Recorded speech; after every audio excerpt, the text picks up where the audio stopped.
Shavua Tov, everyone. Welcome to Tillus Tell Stories for Saturday night. The title of this week's video is Bitter Heels.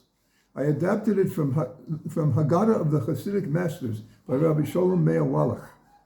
A Chassid of Dinov suffered from a mortal lung disease and traveled to the capital city of Vienna for medical advice. The doctors told him that his disease could not be cured because the lung was not in its normal position.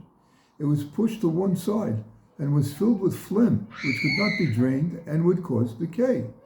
They suggested that he hurry home, lest he die among strangers. The man started on his journey homeward with a broken heart.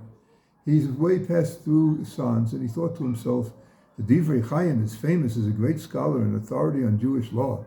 I shall ask him what I should do about the eating of matzah, the bitter vegetable, in the forthcoming Seder on Passover night.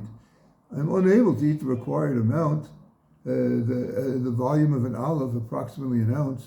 Am I, however, still required to eat a lesser portion of the maror? And should I pronounce the blessing over it if I can't eat the whole amount?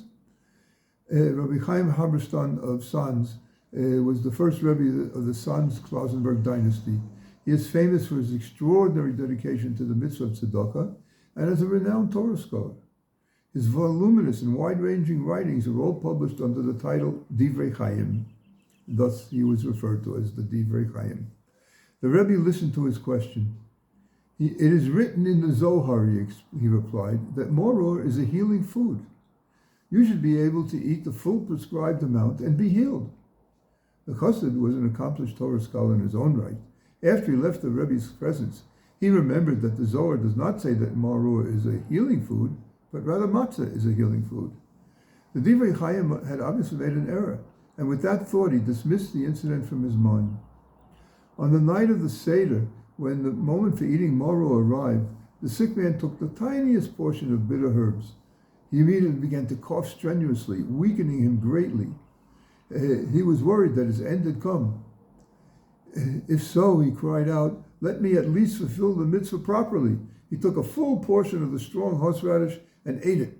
As soon as he swallowed the whole mouthful, the cough grew worse, much worse, and his whole body shook dreadfully. His family became frightened and ran to fetch the doctor, but the doctor was himself conducting a Seder and did not hasten to come. When he did arrive, he found the patient asleep. He was told that the man had become exhausted from coughing, had fallen onto the bed, and dropped off into slumber.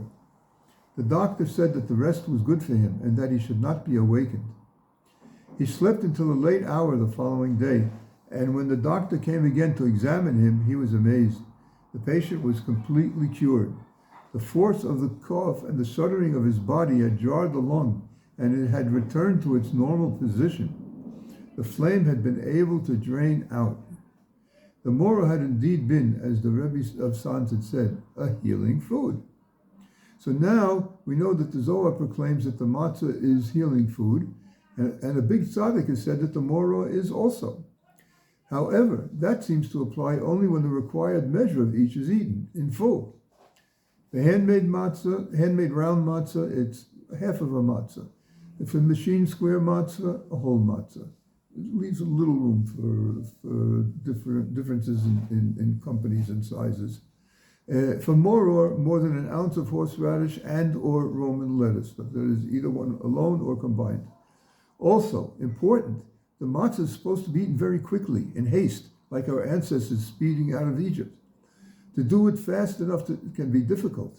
At the very least, I personally recommend that from the first Jew to the very last, do not speak, not a word. May each of you be blessed with a joyous and kosher Passover festival. Good Yom Tov, Hag Sameach.